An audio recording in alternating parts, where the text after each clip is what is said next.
Good morning.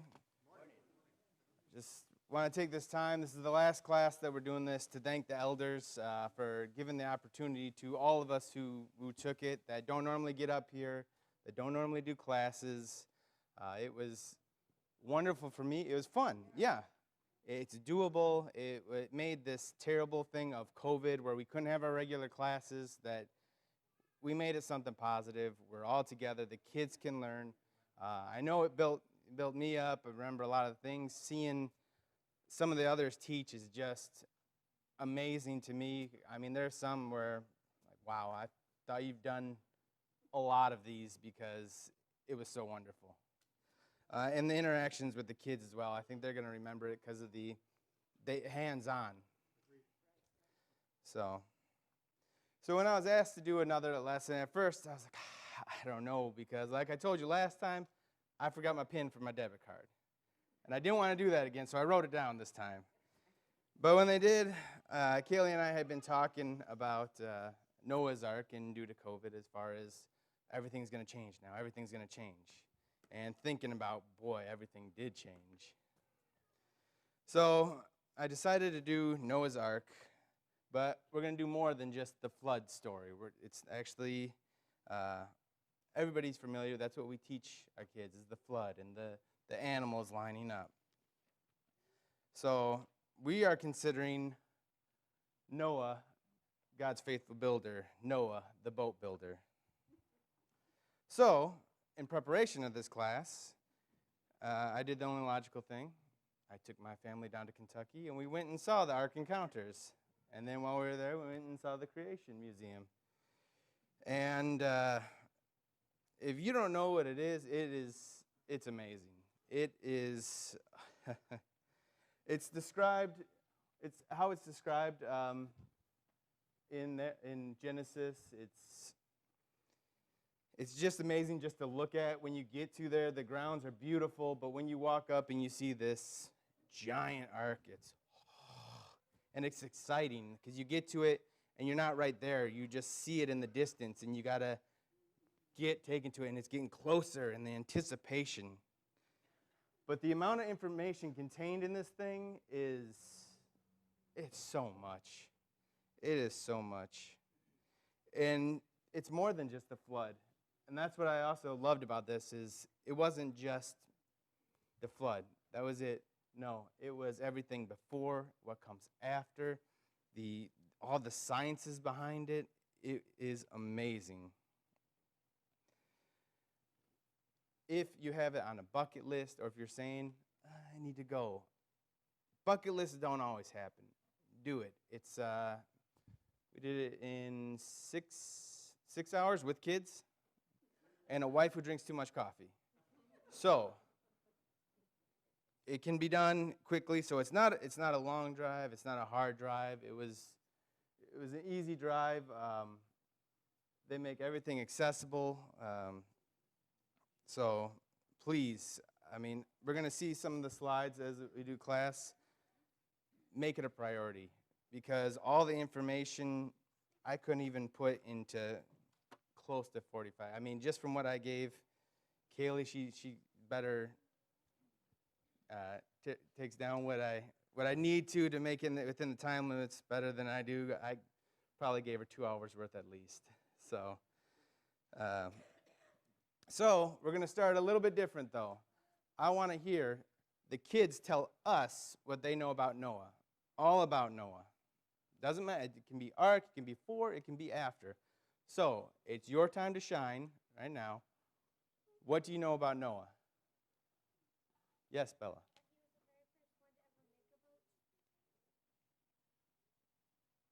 I don't know about that. I don't know.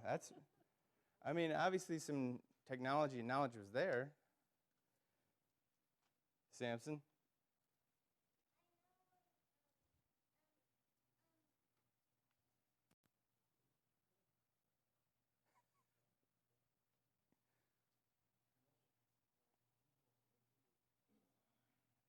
All right. Can come back to you? All right.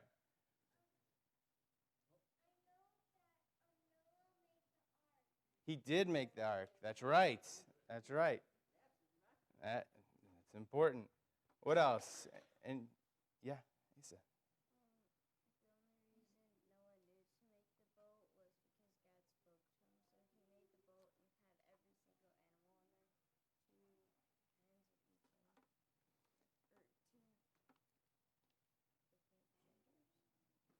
One, yeah, it was one of each gender. But what do you think each animal is? Let me ask you that. Do you think he had, let's just say, a Doberman Pinscher, a German Shepherd, a Schnauzer, all those different doggies? He didn't need to. He just needed animals that could have babies, and then that's that. So there might have been one dog, well, two dog kind, and that's what helped populate. Yeah. Anything else? Come on, it's Noah's Ark. We teach this all the time. Yeah, Juliet? Gopher wood, yes, wonderful, excellent.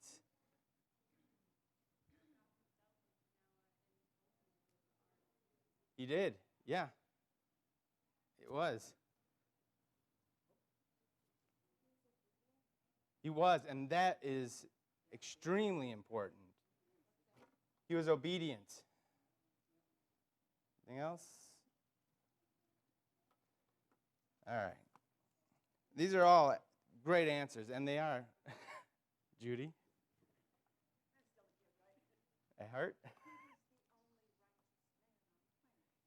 Yes, that is exactly what we're hitting on. Appreciate everybody's participation.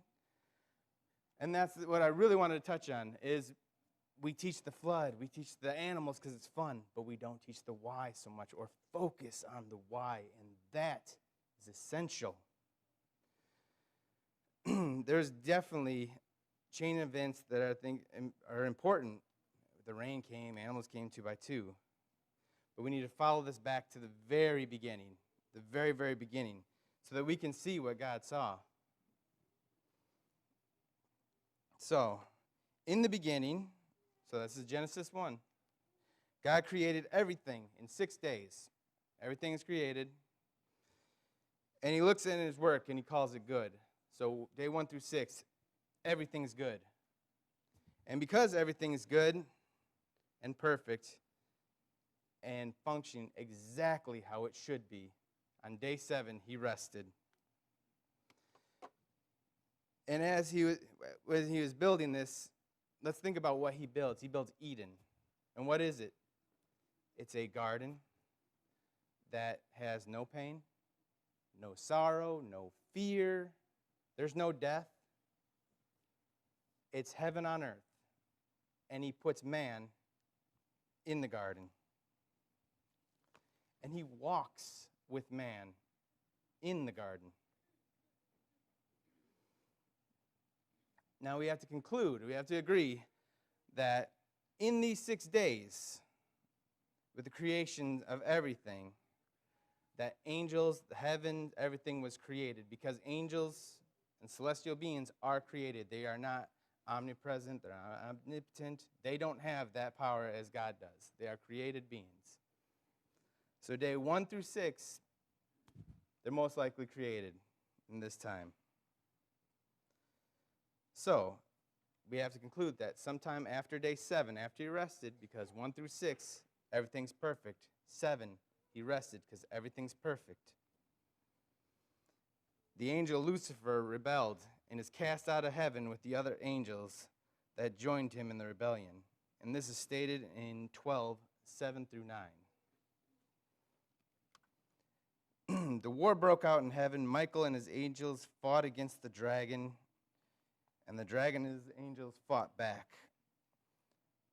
But he was not strong enough, and they lost their place in heaven. The great dragon was hurled down, the ancient serpent called the devil, or Satan, who leads the whole world astray, was hurled to earth, and his angels with him. So Genesis 1 through 31, we see that God creates everything, and it's good. Then Satan's cast down, and he enters the garden. Genesis 3, 1 through 24, Satan deceives Eve, and sin enters the world. Oh, there we go. I'm behind on my slides. And with that sin entering the world, the death of innocent happens. They weren't foolish beings, but they were innocent. So he convinces Eve, and he does it sly. He gets her to say, surely you won't die. Just a little bit of doubt. And the consequences that followed that are now death, pain, suffering. The exact opposite of what Eden was. The exact opposite of what heaven is.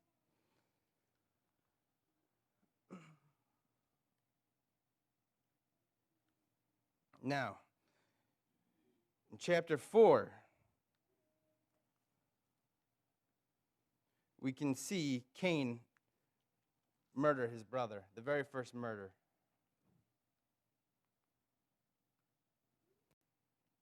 It was premeditated murder, too. He planned it. He called him out to somewhere, planned it, and then murdered him because he was jealous. And then had the audacity to lie to God. So we see the first murder in chapter 4. Now, we go to chapter 6. God looks down on earth and his creation and sees every inclination of every thought of the human heart was evil all of the time.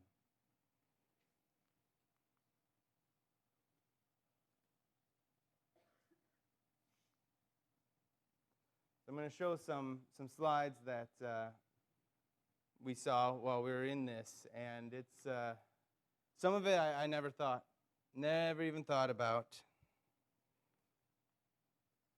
This right here, the abuse of creation.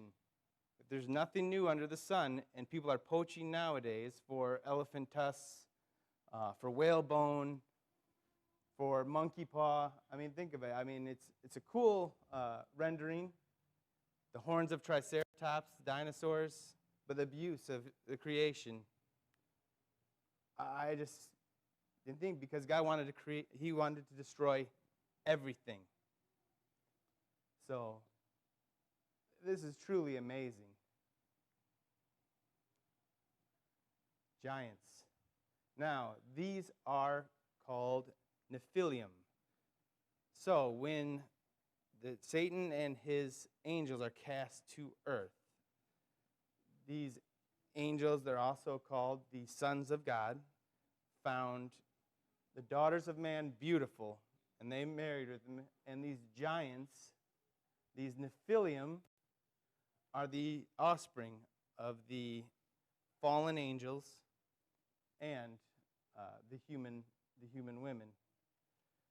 And so the flood comes and they get wiped out. But we also see these later on in the land of Canaan, which is pretty awesome to see that. And it just goes to show that, you know, they're not made from pure human beings, that it was part fallen angels. Yes?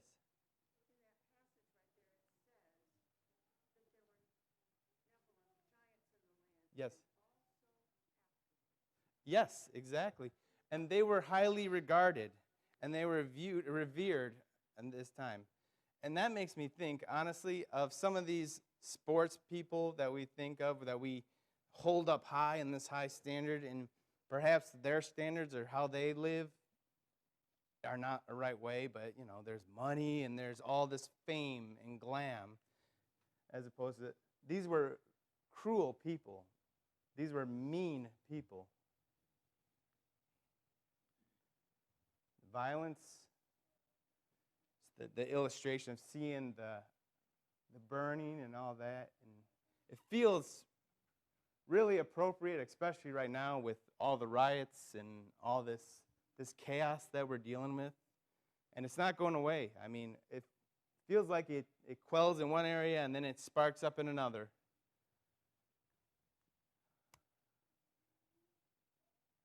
Devastation and war, just people being put to death, judging, hate.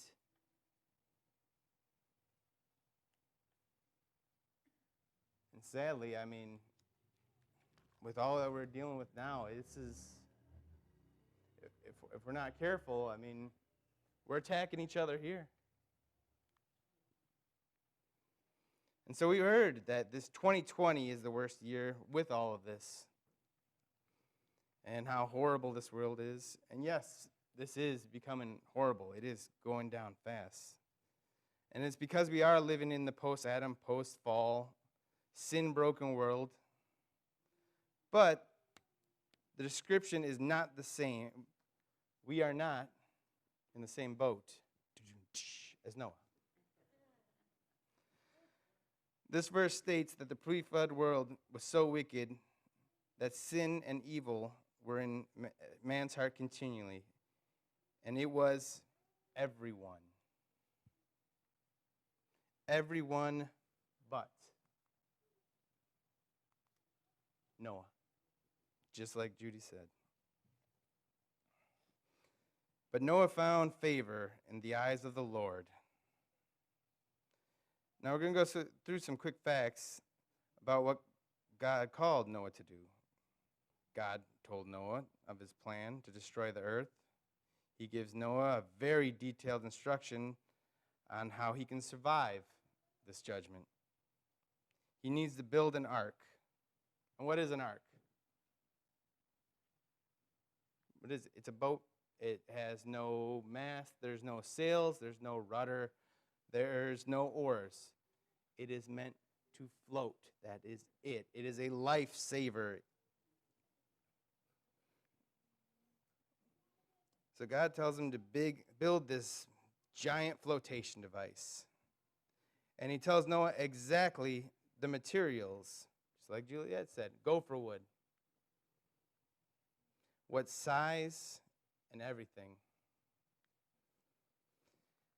Now, this replica, this is a very, very small replica. In fact, it even says on the back of it that it would take,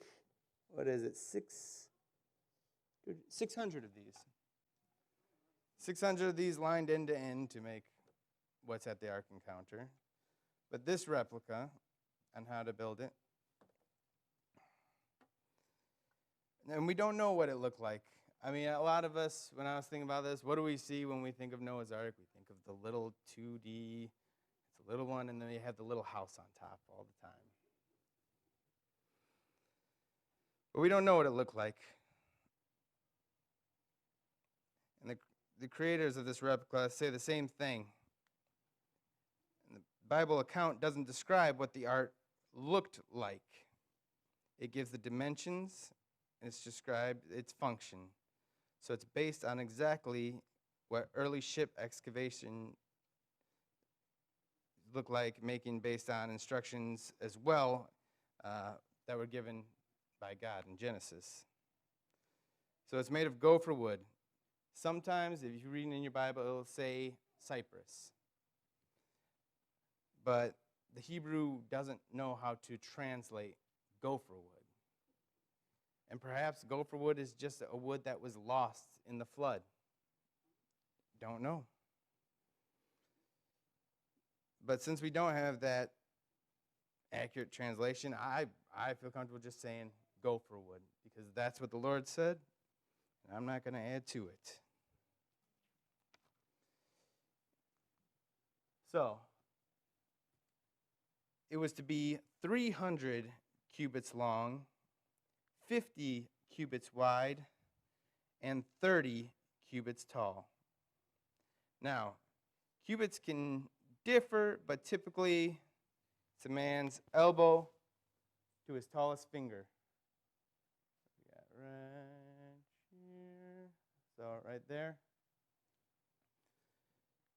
So, now, what the ark at the Ark Encounter was built on is using the royal cubit. If you're looking in your Bible and it says 450 feet, That is because what you did is you take the 18 inches, you multiply it by the 300 cubits, and then you divide it by the 12 inches in a foot, and then you get the 450. But with the royal cubit, where is it? Right there.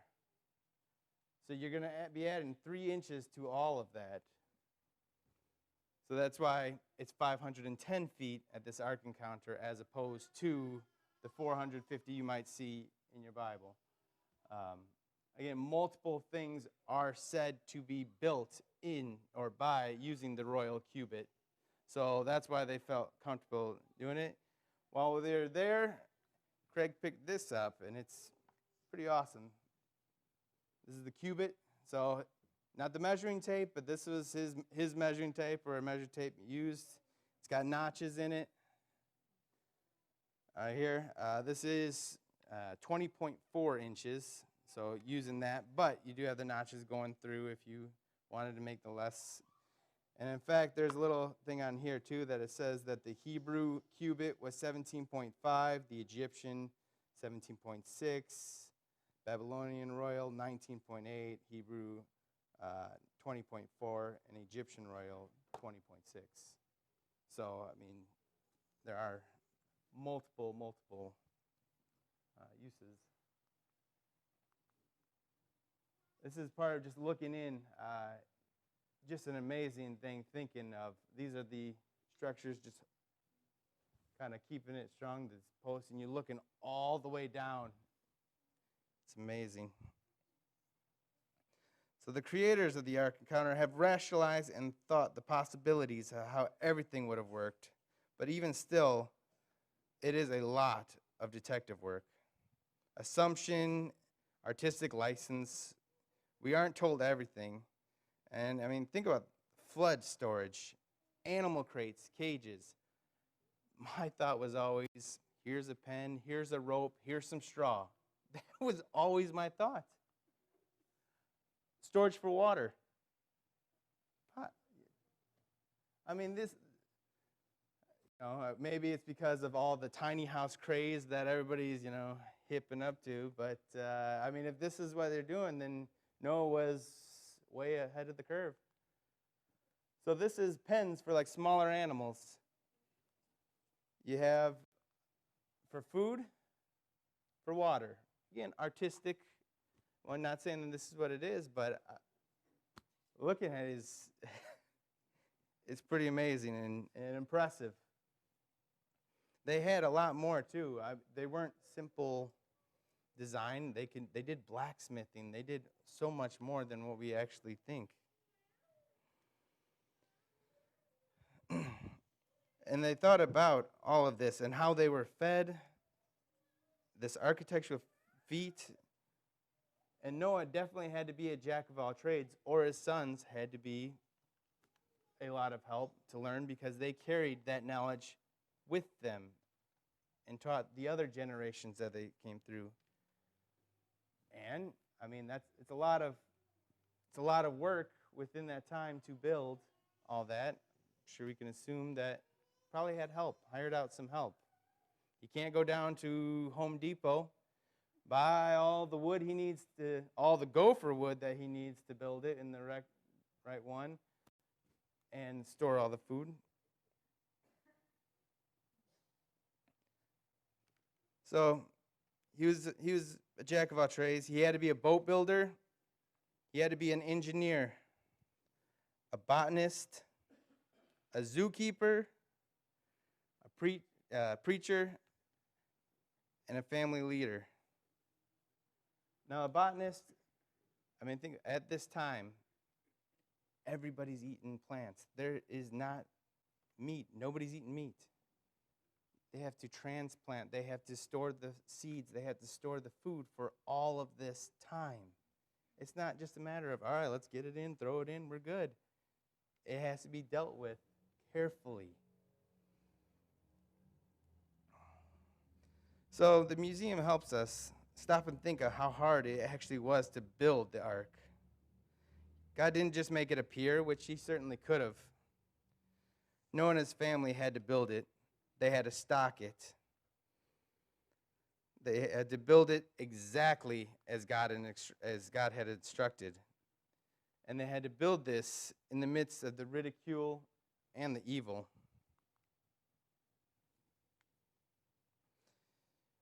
Noah, in the midst of this environment,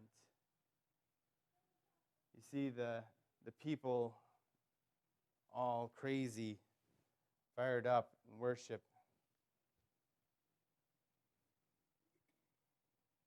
In this environment, Noah found favor in God's eyes. In this environment, Noah got married and had a faithful wife. In this environment, he raised and developed 3 God-fearing boys who in turn grew and were faithful with their wives. Can you imagine the dedication, the work that it took in this environment? And it's just not the physical work of, hey, we got to get all this wood, we got to build it. But the emotional work of building his family on solid faith and foundation in that environment. This beginning part of Noah's adventure, the building of the ark, and the world he lived in, it resonates with me. I have 3 boys. And we're living in a world that continually moves closer and closer to this. And it is my responsibility to teach them, to build them into leaders, to build them into protectors, to encourage them to choose mates that will be helpers to them. It's my job to teach and prepare them to be spiritual leaders. Because I don't know how much closer that they will be to this reality when they are grown and they have families of their own. So how did Noah do this? How are we to do this?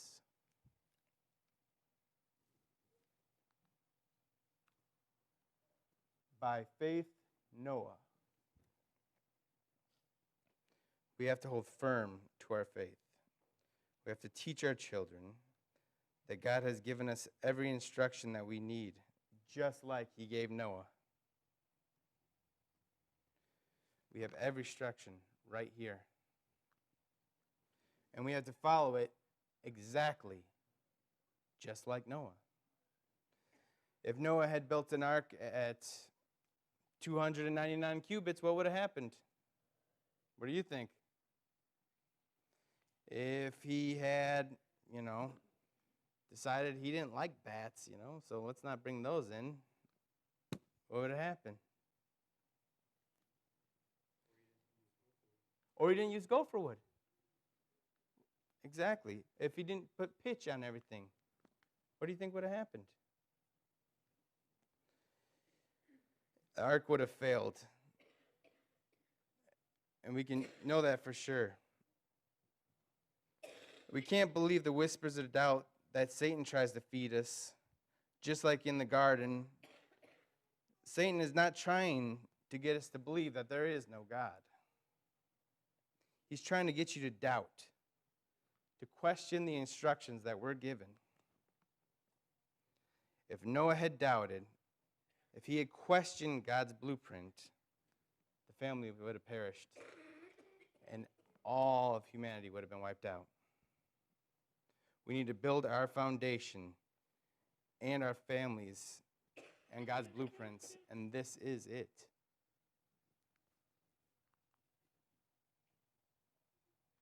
And Noah did all that the Lord had commanded him. And hopefully that can be said of us. All right, that is all I have, but there is so much more. We can do questions, but what it teaches there as well is how you can argue the science behind everything. It gives all this information. And if you're going to take the time to go see the Ark encounters, take the time to go see the Creation Museum, because it, again, is so uplifting.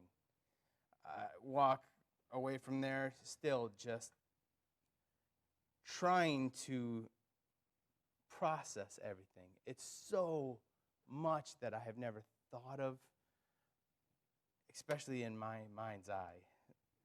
So to see it and have it brought to life is absolutely astounding. Also, after class or after church is all done, I did walk out there. Kids, ask your parents, but the beginning is fairly close to the street. It's not on the curb or anything. It's got, probably 6 feet distance from it. But I've walked a line with the wheel, and from there all the way down is 450 feet using the 18 inches measurement. So if you want a feel of perhaps how long it was to walk from one end to the other using the 450 feet or the 18-inch cubit or, that type one, you can do that after. I'm glad it didn't snap. That was a real undoing. So, yeah, that's all I have. You guys, any questions? We have books. Craig picked up some books. These are going to be in the library as well. Some of the slides that I had up there, this is awesome. This is all the signs that are at the Ark encounters. So I'm, when I got back, my mom asked, I was telling her about it, and she's like, well, how do they get rid of the waste? It's in here. This is really cool. This also, it has charts and all that, and it also shows the different stories about the flood from different cultures. Really cool. This is an amazing book. I've seen a more mature one, but a flood of evidences. So these are going to be in back to be checked out. I highly advise you to do it. The author is amazing, and he makes it extremely readable. And if you thirst, you'll be taken care of, because it definitely fills it in. Yes, ma'am. Thank you again. I hope so. It was. Talking about the grounds alone, I have to say I never felt more safe. The grounds are beautiful. It's an extremely wonderful place, and to be somewhere, and it's like, wow, 99% of the people here are Christians probably.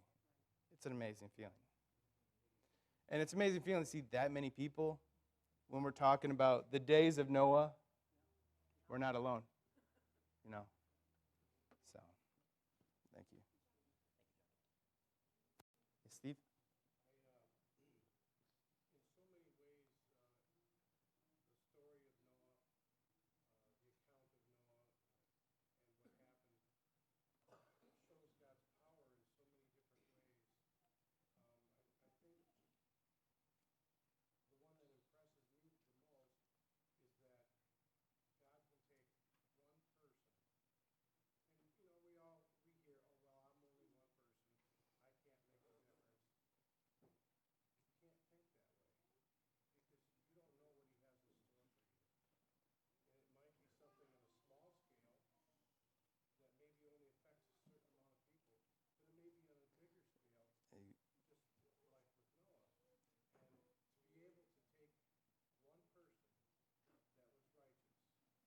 Right.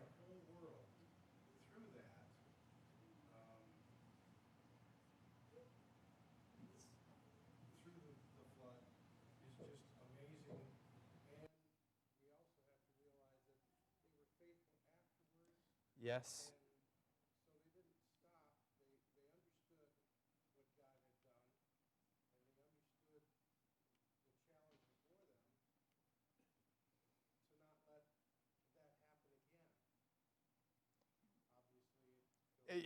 Yeah, exactly.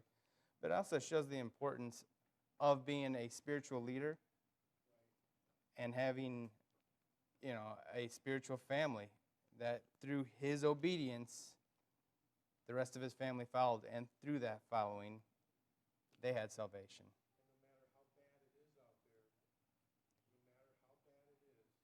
Yeah,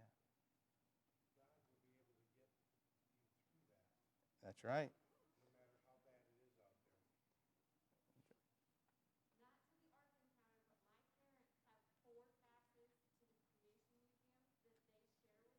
Oh,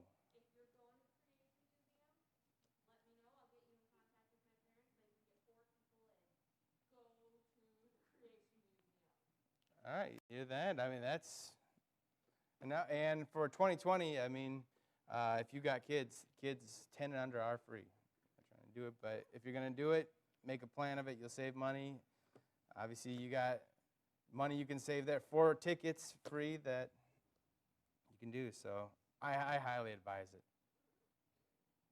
Yes, sir.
And with that, I mean, it does connect with Noah's children. It does talk about how these races came about through Noah's children and where they went and how they scattered. So it is. Craig and I spent hours looking for them. So please use them. They're really good books. I've gotten through part of one that I picked up, and it's amazing. So please use them.